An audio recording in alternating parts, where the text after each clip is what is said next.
Good evening, Hi. dear Elaine, and very, very nice to see you and host you in our Institute's program.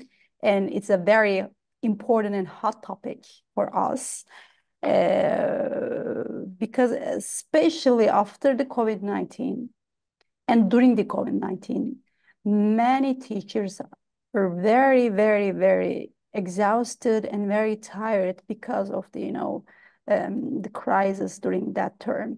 And after COVID-19, uh, many education systems around the world started to their, schools and classes immediately. And I think we skipped the well-being of teachers. That's why in order to empower the education systems around the world and in Turkey as well, we're supposed to empower teachers at first. So today we are very, very, very excited to hear from you some clues and some roads to empower teachers. How can we empower them? And what are your suggestions to policymakers and school principals and all education experts around the world and specifically in Turkey? Right. Okay, should I start then, Ipek? Yeah, sure. Right. Okay, let me just find my slides. Okay, I hope everyone can see my slides. Thank you very much for coming along to this evening. I know you've probably all had hard days, and this is the evening, and I hope that I can answer your questions. And I've thought deeply about this, and I want to set this in the context of that we are now going to need about 44 million teachers if we're going to get everyone to achieve universal primary and secondary education. So we really do need to look after our teachers and prepare them well for a very difficult job that they're going to take on. Now, I've been a teacher for a long, long time, and I've just recently retired. So I've tried to build in all of the research that I've read and carried out myself. I haven't used references here, but I will share any references for those of you who are interested in teacher research as opposed to practice. Okay. Um, so I want to focus then on what we know about how we can empower the teacher's potential and what the risks and the opportunities are. Okay. So I want to just start then by saying, in response to your introduction, Ipek, I think teachers actually did an amazing job during COVID. They really did. They kept the thing going. And if they're your policymakers maybe are a lot more efficient than ours, but certainly it was the teachers in English schools that kept the schools running. And indeed, the work I've done recently in Kazakhstan, they also kept the thing running.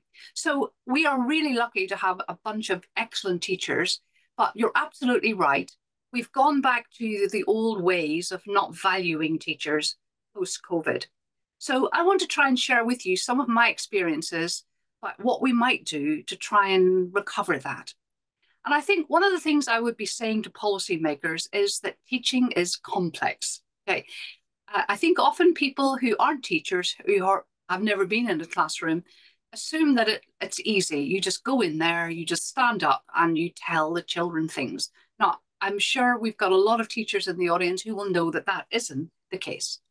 And in fact, some of the top-down reforms that are taking place around the world, they rarely change classroom practice because they assume that it's a simple matter of rolling out a wonderful program and that everything will just change everything in the classroom. Now, that's a really naive view. And it amazes me that so much money is wasted on that. We really ought to start with the premise, policymakers, leaders, everyone, parents, that classrooms and the people in them are part of a complex system, and a nested complex system. and that actually trying to change things in classrooms is really difficult. And that is actually the most important part of the school, is the classroom and the interactions that take place there. Now, I'm going to argue that teaching is actually complex. It's more difficult than trying to build an electric car. We can build an electric car if you've got the technology and the skills and you follow the blueprint, and it will go as you expect. It'll be predictable. But we know that those of us who teach in classrooms, that working in classrooms is not predictable. There are often 30, 40, 50 individual people there, all with different dispositions, different motivations, and they all start at different places in their learning. And novice teachers who assume that their great plan will work well in that unpredictable classroom often find that that isn't the case. And I think one of the things that novices also need to know is that teachers who are really experienced make it look easy because they understand the complexity, they understand the variation of children in the classroom, and they have built up a bank of strategies and pedagogical approaches to be able to deal with that. But when you start out, you don't see that. That isn't transparent, and articulating what makes a good classroom work is really important for a new person. Now, we know too that children are self-organizing. They come into your classroom, they already know each other, they already have social groups that they work in, they have student friendships. So you trying to impose an organizational structure sometimes isn't quite as controllable as it may appear, particularly to people starting out. And the outcomes that are produced there are, they arise from the interactions that take place there. And every day, if you think about the interactions that go on in a really good classroom, the interactions between the pupils and pupils, between the teacher and pupils, those outcomes can't always be attributed for one single factor. So trying to say that a really good teacher has this disposition, and therefore we have to all try and become like that, is a really naive way of looking at it. So I want to make a plea to policymakers all over the world to appreciate and value the complexity of classrooms, and to really recognize what is happening in a really good classroom and how amazing that is. So, okay. Like, you mean, I think, there is no way to give a recipe for a good teacher, right? Well, not really, but there are things I think that I've identified over the years that we can actually aim for. Okay, and that's what I'm going to do. I'm going to try and argue that we're going to try and aim for, I'm calling it gold or platinum. I don't know which is the most rich in Turkey, but gold or platinum are really precious metals. So I'm going to call them a gold platinum teacher standard and what that might look like. Okay. Good. Now, I just wanted to, before I could do that, just to point this to you, I'm talking about professional teachers, okay? And teachers all over the world are actually highly qualified, as this diagram shows. This is from UNESCO, their international standard of classification of education. And you can see that teachers all over the world are highly qualified. They're often graduates or often postgraduate students. So we ought to really remember that when we think about how we're going to help them. And educating professional teachers is a lifelong process. It isn't just finished after initial teacher education. Things have to carry on throughout the life of that teacher, and that often isn't happening in schools. Now, I'm defining a professional teacher as somebody who accepts the moral responsibility in relation to teaching and in developing good relationships, because that is a moral responsibility. They accept collegial responsibility and an accountabilities system under an agreed code of conduct, which every country will have. And that they're committed to high standards in the provision and service of teaching, and that they ensure that their practice is rooted in and continually informed by an academic scholarly base.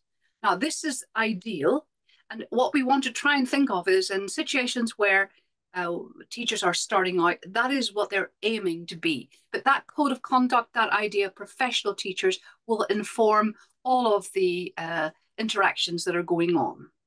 Okay. Now, by the way, Elaine, in yeah, Turkey, there are so many, some controversial, discussions about the future of education faculties yeah, in Turkey. Is yeah, it same in the UK and in the yeah, world? yeah. And I'm going to touch on that. And I Yeah. think I will try and give you my very ancient wisdom on that. Okay, and try and and not be biased. Now, Yeah. again, policymakers, when you try and introduce a one-size-fits-all reform, remember that the teacher, they're rarely in any school at the same stage of their professional learning. Very rarely will you find everyone at that same level.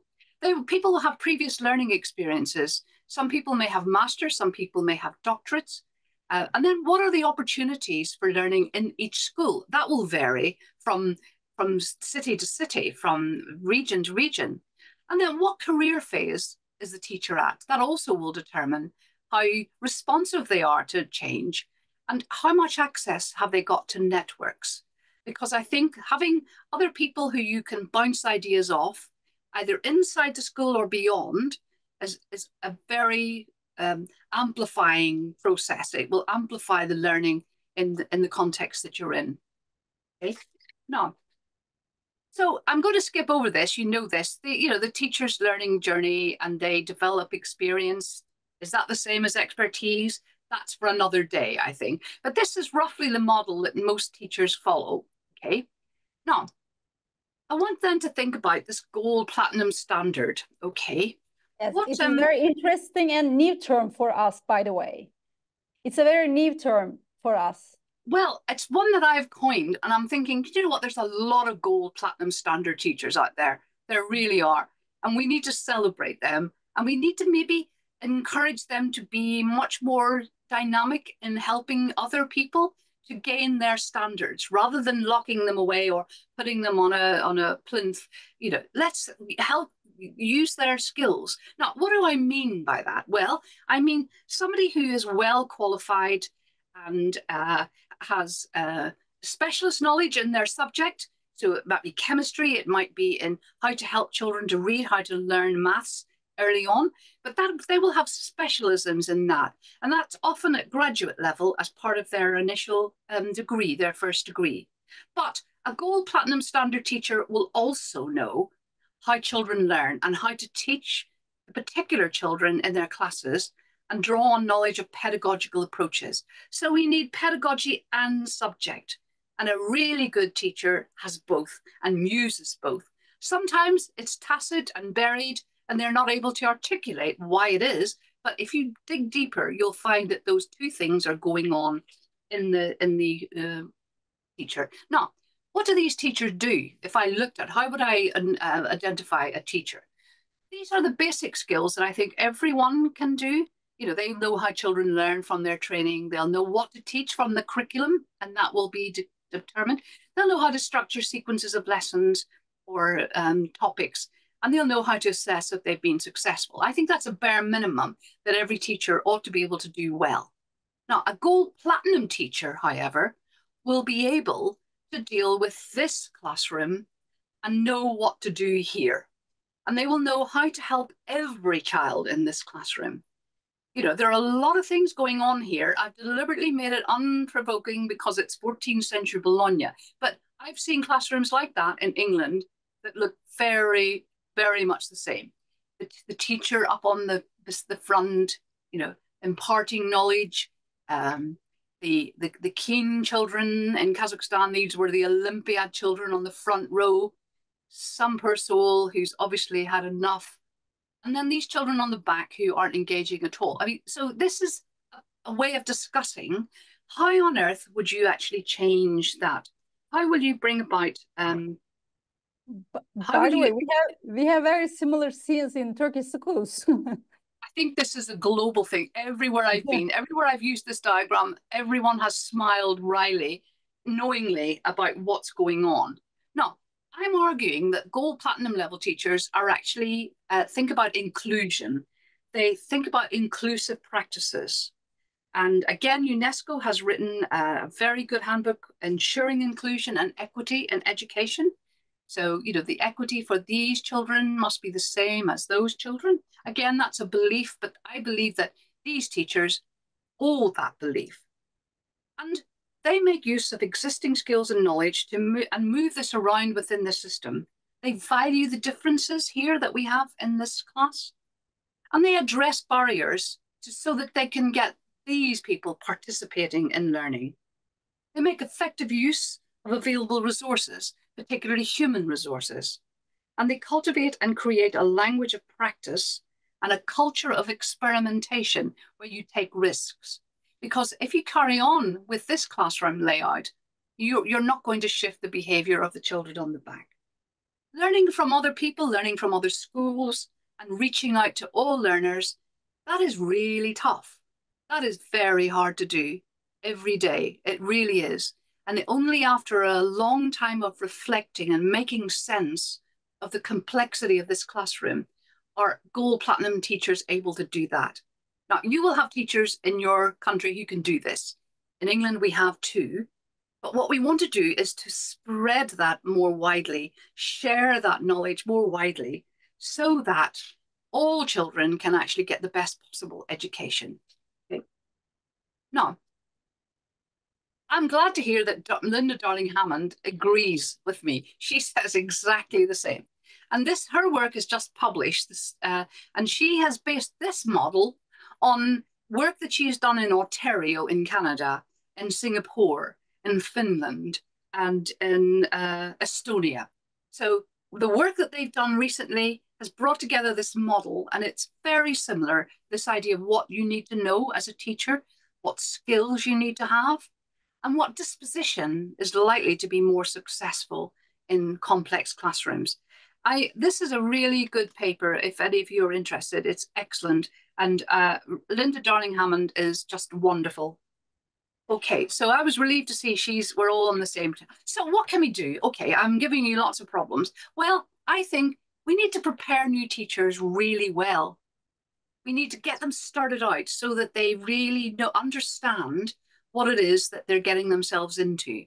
So I'm going to talk about initial teacher education and to present you with a school partnership model and to explain to you what's going on here that makes this a good way of preparing initial teacher education. Now, what we have here is a blend of university-based education programs and school-based program, where the two are connected. Okay, so in this model, a new teacher will think about subject knowledge. We'll think about how will we assess children, how will we help them to learn chemistry, how can we use language to encourage them, and they will look at all of the theoretical process, the research that's been written. What do we know? What's the best knowledge we know about that? And then they will go into school in this model and they will look at what's going on in an actual school, a real school with real children, supported by one of those platinum gold teachers who will talk to them about what they're seeing. They're given tasks to try things out so that they're immediately embedded in practice, but not to just use their own tacit knowledge or their prior experience, but instead to think about that and make sense of that reflection, which is informed by research. And in this model, they then go in and they will teach a group of children the subject that they're trained to do, and they will assess them. They will get the rites and rituals and practices in the school up and running, but they will be supported by a school-based mentor who will be a supportive person rather than a critical person. They will help them to reflect on what's going well. And we all know that when you first start, it doesn't go as well. As the complexity of it means that you will not get the predictable outcomes. So helping the students to see that actually is how you're going to learn. And that model carries on, gradually getting more and more complex, gradually extending more and more time in school where the students are learning about how to teach real children. But in the first term, they've got to know the children before they start teaching them. And that's really important. So here we've got a mix of theory, practice, but in real context, supported by expert platinum gold teachers. Now, I've said all that. Okay, right. Now, what about early careers teachers? So if you start teachers off well and give them a really good pre-service education, they are more likely to move to a new context and be able to use their understanding of what works in a classroom. If you send them out with just 10 top tips, with a model that they have to mimic and copy, and when they get to point 11, it won't work, because you need to understand the contextual detail. Now, there's written about quite a lot, and I can give you references for this. But what about an early career teacher? How can we keep those teachers in school? Because moving to a new school is really difficult. Now, this is some work that I did years ago, and this is a sort of trajectory that in becoming a teacher has. So, you start off the course and you're anxious, and then you go in and the first few weeks are good and you cope. And then gradually it gets more and difficult. And this point here is critical. What happens here is really important.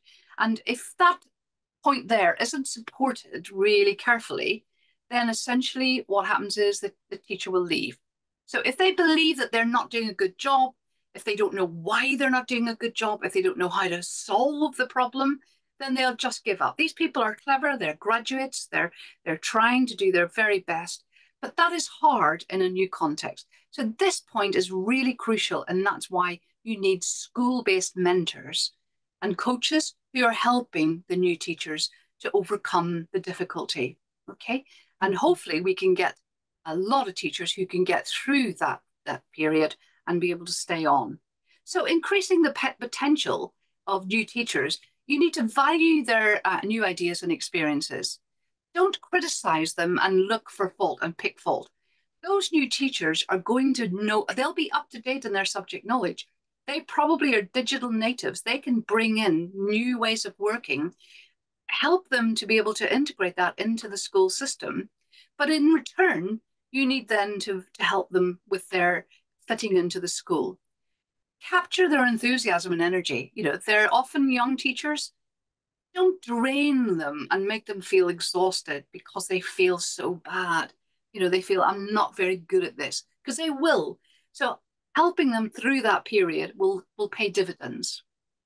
Mm-hmm. The risks are that you'll get burnout and you'll get teacher attrition if you don't deal with that period. So thinking. By the way, Elaine, may I ask a question? I'm really, really curious about this, issue. In Turkey, new teachers, early career teachers, are a bit tired of teachers' launch. Yeah. The behaviors of, experienced teachers to them.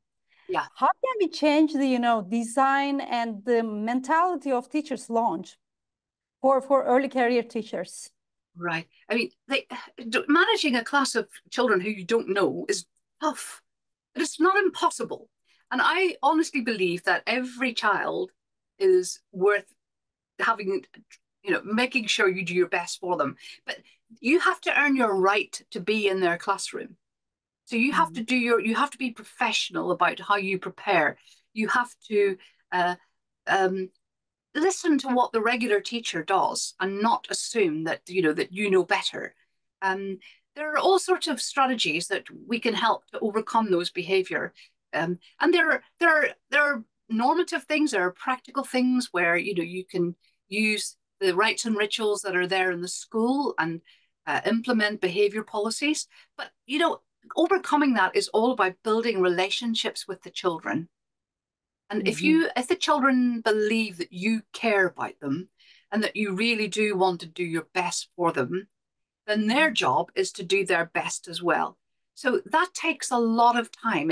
It's not going to work in 2 or 3 lessons, but help and support from the regular teachers in the school will help those young teachers to overcome that. Hiring workload onto them is not good. And also another matter, which often schools do, they think, oh, this young teacher's got lots of energy, let's bring them in. Let's give them the most difficult class in the school and then let them sink or swim. Now, Yeah. I just think that's such a silly idea. You know, this person has spent a lot of time and effort getting to this point. They really want to make a difference. And at the moment, they're struggling with this difficult class. So it's your duty, really, as a school leader, to help them with that and to make them believe that they can change. And I think that's what school leaders have to do. And there are all sorts of things written about how to do this, and I can point you in the direction of manuals and things. But it's the teachers themselves believing that they can do this, you know, and it's about identity. You know, they thought that they were going to be the best teacher ever, and now they're just failing. So it's all about getting over this period here. It's so crucial, and we have tasks that our young teachers do during their training, and to give them skills that they can use then beyond in any classroom. So as I said before, you know, just having 10 top tips, this is what you do, isn't helpful. What you need to do is to say, right, I know there are basic things that I can do that will help the behavior, but this is a different class. It's got different people, different arrangements. So I need to think divergently about that. Okay. Yeah, my point, you know, don't be expecting them to be perfect in the first week, first year even. It takes time. Mentor, having school-based mentors who care and are experienced enough and understand themselves what's going on and can help the young teacher to reflect on what's going on. I mean, it might be that you even get them to video the lesson, and then after the lesson, they sit down together and look at what went on and try and break down what's going on here. What do you think we could do differently to try and shift this behavior? And then let's try it. We have to take risks. We have to try it. It might not work first time, but we have to persist. This is a campaign, a hearts and minds campaign to try and win the children over. And it's tough. It really is tough. And you need time to plan and think. And that's the thing that you have to give them. So, you know, in their first year of teaching, try if you can and do a bit of juggling with the timetable so that they aren't snowed under with teaching and planning. I think that will be my argument. Okay, now, what about late careers teachers? You know, they are the greatest resource in your school because they have been through this pain and often they're really skilled. So how can you grow them as professional teachers? This is Tursunai, who is a trainer who I met in 2011 in Kazakhstan. And she said she was a really good teacher. You know, she's done all the things, but the feeling of professional stagnation did not leave me. It's just so, you know, made me think. Those years working as a teacher, I experienced professional fatigue, perhaps a professional crisis. So she took part in the training program that the Center of Excellence, the part of the Nazarbayev Intellectual Schools ran. And she is now actively involved in school-based research in her school and in a network of schools in Aktobe in the north of Kazakhstan. And I recently saw her at the Walls conference. There she is, presenting her research work from her classroom. Now, that has energized her. It's made her no longer is teaching a habit. When teaching becomes a habit and routine, then you lose all that passion. You need, as an experienced older teacher, things for you too.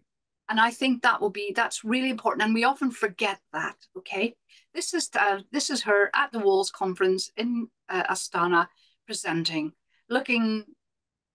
she's looking really, you know, upbeat and she will help young teachers.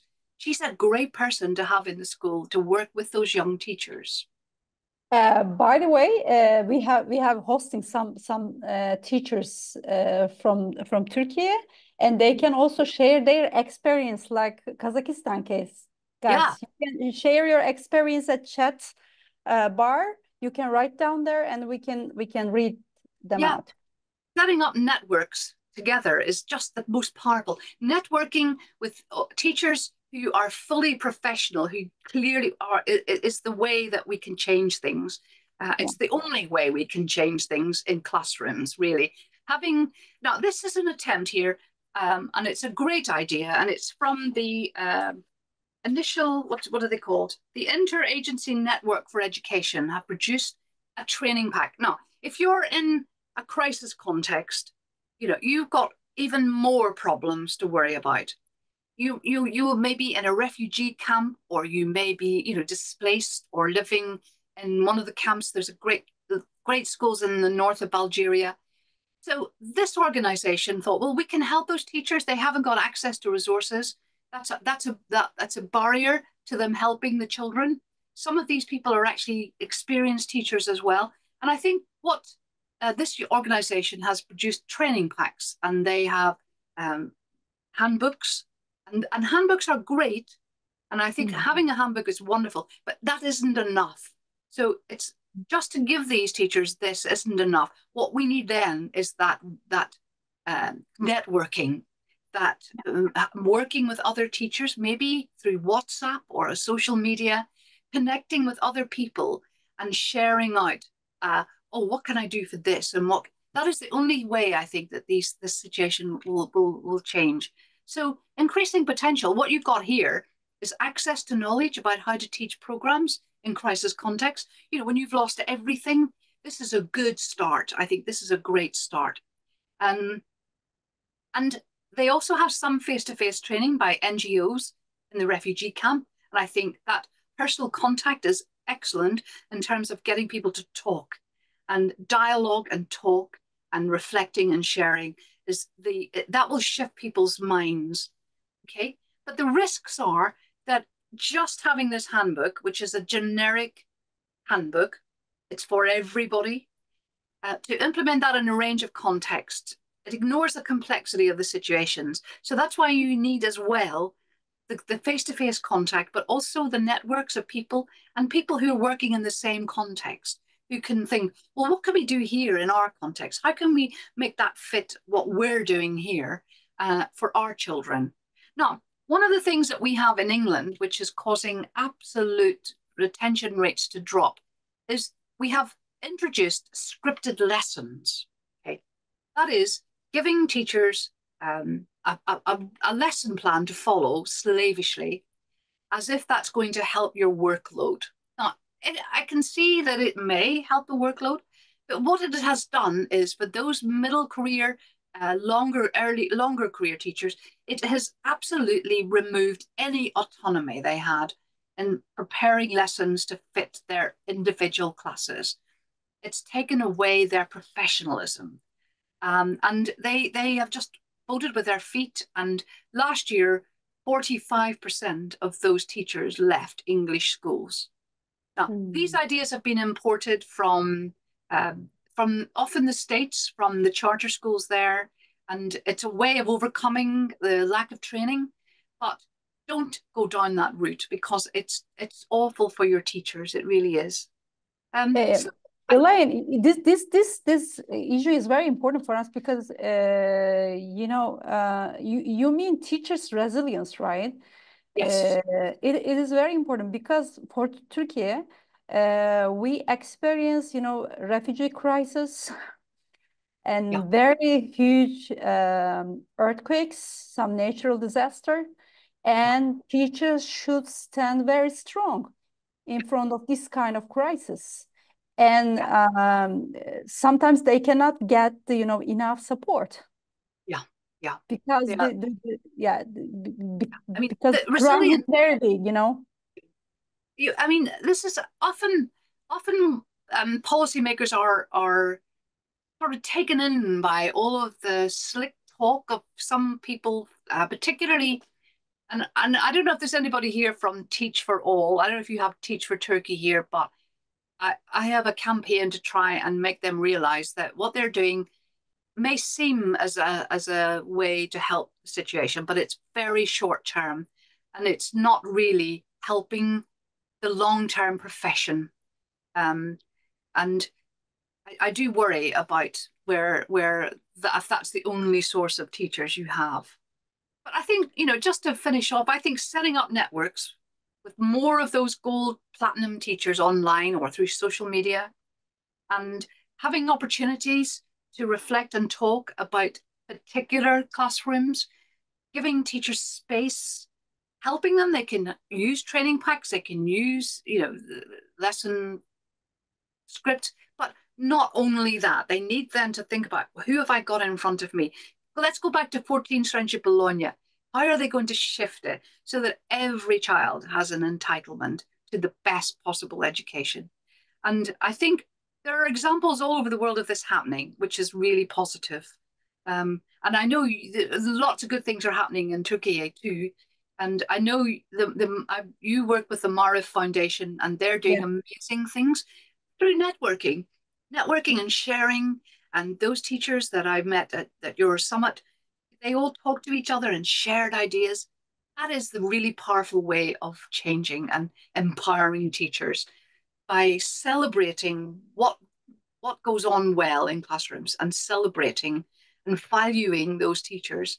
I mean, it's the global thing, we just need to realize. I think it was the guy who was the director of General Motors years ago said, it ought to be the case that only the very best people in the world are allowed to be teachers, because they are the people who are passing along the civilization to the next generation. They are the people who are going to make a difference to those children in refugee camps. They are the people that are the day-to-day interactions that go on there are what is going to make the big difference. Now, we need to get that message out clearly, that teachers make a difference. And every now and then we'll get new policymakers in who forget that. And your job, Ipek, is to keep them on the straight and narrow. Thank Okay. you. Thank you very much for listening. I say I can provide you with references and research for this, but I thought I would just try and just open up so that people could come back at me and say, well, I don't think so, or yes. So I'm very open to questions and suggestions and comments. Okay, thank you so much. And guys, we're waiting for your questions and comments. I'm going to stop sharing now, okay? Yeah, sure. Yeah. By the way, may I start with my questions? Of course. Yeah, you said, the best teacher or gold platinum teacher or empowered teacher should be an inclusive teacher as well, right? Yeah. But Elaine, how can we success to be inclusive or inclusivity, whatever, by achieving differentiation in our classroom? It's a very big challenge for us. Teachers are trying hard in Turkey, for example. They are trying to include all children into, classroom and to class. However, now many educationalists or education professors asking them, you can include them, and also you should differentiate your teaching style as well. And right. It's a kind of, challenge for teachers in Turkey, and I'm sure teachers in the world as well. So what do you think about this issue? Right.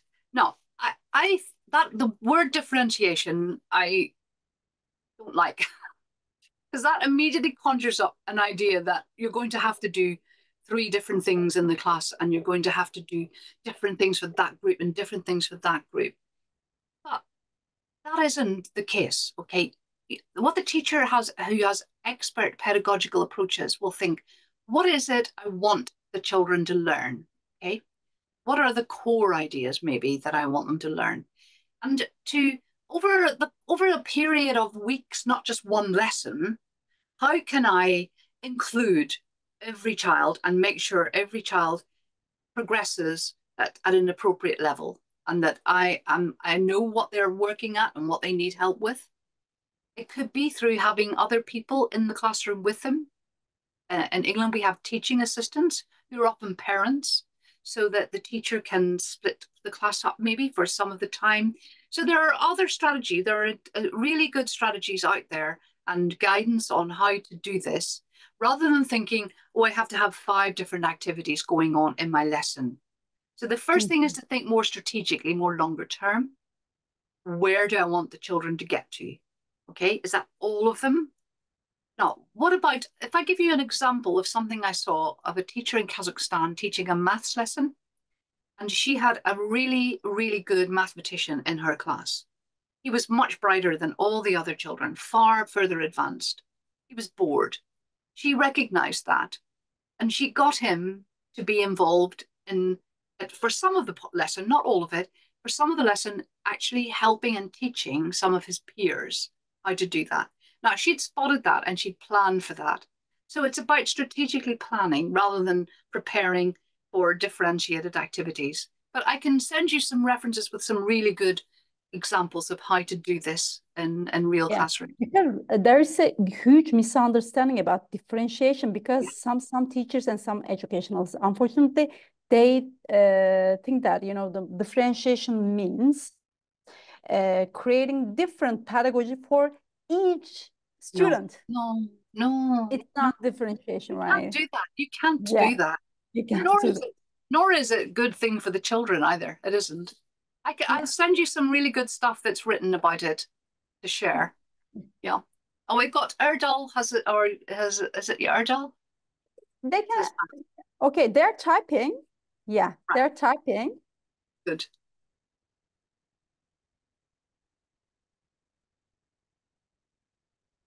Okay. I think there's just comment. I think they say thank you for your valuable contribution. Maybe we could listen to Erdal's question. He had his hand up. And you're on mute, Erdal. Yeah. Let me unmute you. So we could, Could you please help me? Yeah, thank you. Thank you, Professor. Thank you, the host, for this great session or great meeting. Actually, I want to ask a question about, I think we have to think meaning of the schools or teachers, because how we will have to deal with AI. Because I think this is very, do you have any advices or I replace the teacher role, right? Yeah. I mean, I think this is a big global problem. Everyone now, all of a sudden, we're all facing this. I call it a tidal wave that's coming, and we mustn't bury our heads. We must be part of the implementation. We mustn't let the big tech companies run it and tell us what they think we need. We need to be involved, and this is something your organization, Impact, could be involved in. You know, what is Sam, what's his name, Altman, what he's planning for us?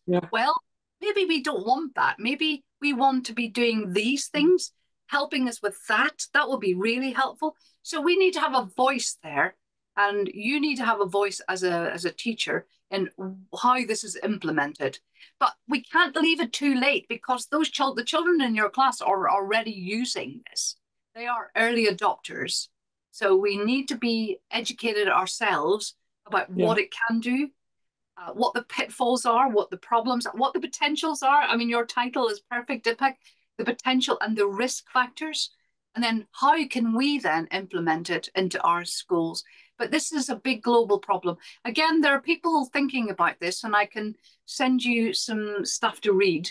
But it was interesting that the man who won the Nobel Prize for machine learning is the guy who's saying, hang on, come on, let's just slow down a bit. Let's just think about this. So if he's saying that, then that makes me think, we need to really think about this carefully. But you're absolutely right. That is the next big thing.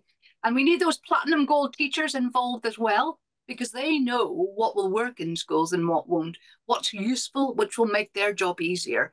And I think it's exciting. I'm excited by what it can do, but I'm also very worried about what it could do too. So thank you for that. Elaine, now in Turkey, you know, there are the thousands of events, title with teaching and AI education and AI. Is AI replace? Do AI replace the place of teachers and so on? And in Turkey, the AI issue is very, controversial, and everybody's talking about it. Yeah. So this is for your minister now. It's his job to decide, okay, what is going to happen? What are we going to have in Turkey for us? And we need to regulate. And there are a lot of people jumping on the bandwagon and providing tools that are not new at all. They're not new. Machine learning has been around for a long time. Large language models have been around for a long time. So this big umbrella AI is a new buzzword. But I think the big tech companies who are beyond countries need to be regulated. And I think all the governments of the world need to be saying to them, hang on, let's just think about what you're doing there. And the idea that we'll never have human teachers, not in my lifetime. I know I haven't got much left, but I can't see it. Even in my children's lifetime, I doubt it. Human beings are human, they're social animals. We need to work together. I don't think we'll ever not have human teachers. Yeah, exactly. By the way, Zehra Hanım, if you wish, you can ask your question by joining us. Or if you wish, I can read your question. Are you there? Buradayım. Okay. Nasıl isterseniz ben de okuyabilirim. Okay, if you devam edebilirsiniz. Siz sorun isterseniz. Buyurun.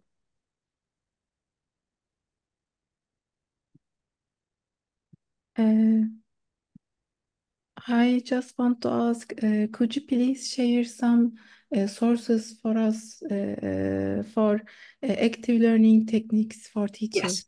Yeah, I certainly can. What I'll do is I will put together a reference list for you, Ipek, and I'll share that with you, and with links and things and open source things that people can use straight away. And I'll do that next week and share that with you. Yeah. So may I ask a follow-up question, by the way, after Zehra Hanım? What is the most important thing for active learning for you? So, what's the most important and significant thing in the classroom for active learning? So that there are interactions between the teacher and the pupil and the pupils and the pupils. Now, they may be doing some active task, but it's that dialogue and talk and the chance to be able to talk to each other and stop and reflect. That for me is what active activities is. But there's certainly, you need to structure that within your lesson. And if you're teaching chemistry, you need to be able to think, well, how can I do that in a chemistry lesson? How can I do that with young children who are learning to read? So expert pedagogues have thought about this carefully, and there are resources there that will help you to be able to build that into your bank of practices as you start to develop as a teacher. Yeah. I want to ask another question. For a long time in Turkey, there is no teaching plan preparation for teachers. Yeah. Teachers has no experience on preparing teaching plan and so on. What is the situation in the UK, and what is your suggestion? Because my father was a veteran, teacher, and I remember him. He was preparing his teaching plan and is very, careful about it. And after teaching plan, he could enter in his classroom. So what do you think about it? Do we need to prepare, teaching plan? Yep. I think you can get obsessional about it. And but I do think having a strategic plan, for example, in chemistry, depending on the age of the children that I'm going to teach, I will expect them by the end of the year to have learned these abstract concepts and be able to do these things. So as an expert teacher, I will know then how to break that down into sensible progression and building of the ideas. Okay, and that will be my, if you like, my longer term plan. Now, I need then to take that longer term plan and then break it then into what units of teaching am I going to have available to me? Will I have 2 lessons a week? Will I have 10 lessons in the term or whatever? So that I can manage it into manageable activities. And when you've done that once, then you've got that in your resources, okay? And you might do that with other teachers. And in fact, collective planning is a really sensible thing to do. And if you then have that available, then you can start then to think about individual lessons as part of an overall sequence. So this is where your inclusion would come in, you see, because in your planning, you would be thinking, right, I have children who are going to be university level chemists, okay? I have children who just like putting 2 liquids together and making it fizz, okay? And don't understand the abstract concepts. So I have to plan for all of them, but I'm going then to think about how will I make sure that that really university chemist is catered for, that I'm not restricting their aspirations. So having a plan will help that. Having a plan and goals and outcomes that you're aiming for. And to plan, I often think what is a good way of doing it is to start with what is it I want to be able to do for all of them at the end, and then work back and back map and think, well, what steps do I need to put in place to get them to that point? What will they need to learn to be able to do molecular orbital theory at university? Right, well, they need this, they need that, they need that. What's the best order? And that's where the specialist teacher comes in. They know that. Now, often these things are already there. They're already in school. So don't reinvent the wheel. Go and look at it. And if you don't agree with it completely, then tweak it rather than start from scratch. But I do think having a plan helps. And I think that might help with the behavior as well, because the children can spot when what I would call you're winging the lesson. When you go into the lesson and you don't really know what you're trying to achieve and you don't really know how you're going to get there, then that's a recipe for disaster. And it's more likely that that lesson will actually not work, and that will cause behavior problems as well. So as a last question, but very hard question, by the way, what about teaching in crowded classes with, for example, 50 students? Yeah. How can we cope with 50 students in a classroom as a teacher?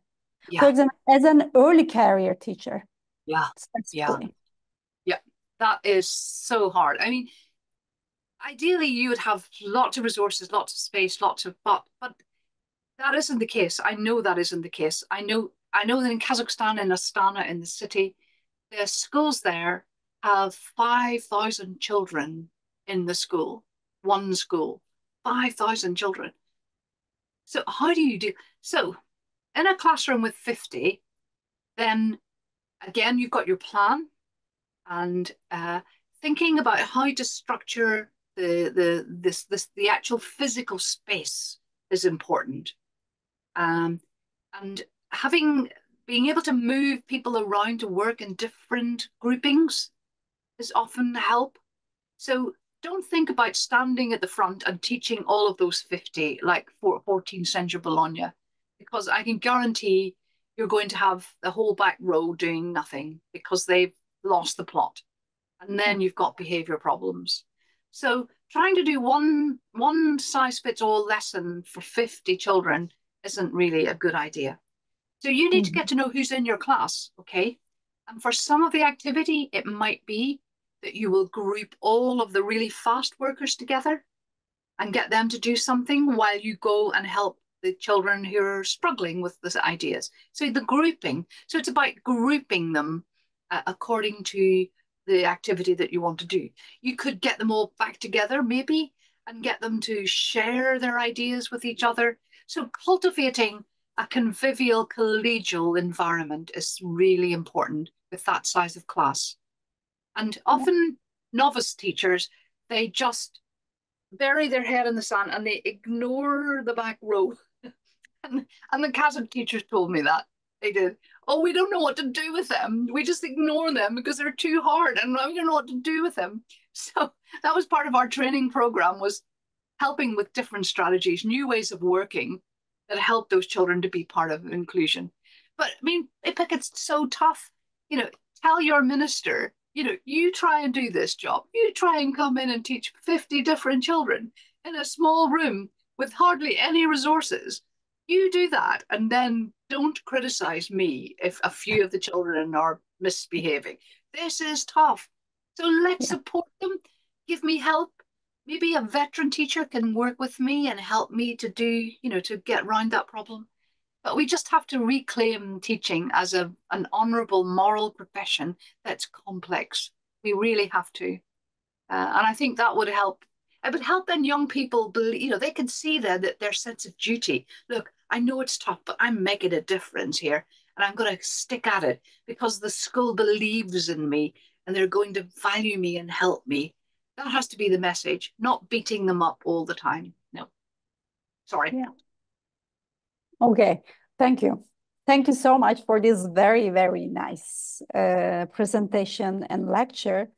I learned so much. I'm sure our, you know, teachers here learned so many things from you.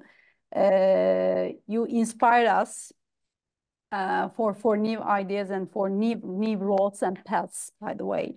And thank you very much. Do you want to add anything else? No, I just want to say thank you so much. I find this very stimulating, and thank you very much for listening. And I will get to work now getting some notes for you in the next week or so. Thank you, Elaine, and we wish to see you again in our I'll global take you up on that. Yes, yeah. I love Turkey. Turkey, the whole country. Thank you so much. Thank you so much for your support and for your ideas as well. And I want to switch to Turkish for my Turkish friends. So sorry for that. Arkadaşlar çok teşekkür ederim bütün öğretmen arkadaşlarımıza. Elaine benim için çok kıymetli hocalardan bir tanesi. Çünkü çok gördüğünüz gibi she's very humble. I'm talking about you, Elaine. Çok mütevazi. Bu çok mütevazi bir akademisyen. Dünyanın saygın öğretmen eğitimcilerinden bir tanesi olmasına rağmen son derece mütevazi ve öğretmenlere, bilhassa genç öğretmenlere destek vermek isteyen bir akademisyen, emekli bir akademisyen. Ben enerjisi için tekrar kendisine teşekkür ediyorum. Bu saatte siz de katılım gösterdiğiniz için ayrıca teşekkür ediyorum. By the way, Elaine, I think you are taking your energy from the early career teachers. Yes. You are very energetic, you know? Yeah. Just teachers talking about their children in a really, you know, positive way just inspires me. It does. And teachers are the same the world over. They care about the children that they teach.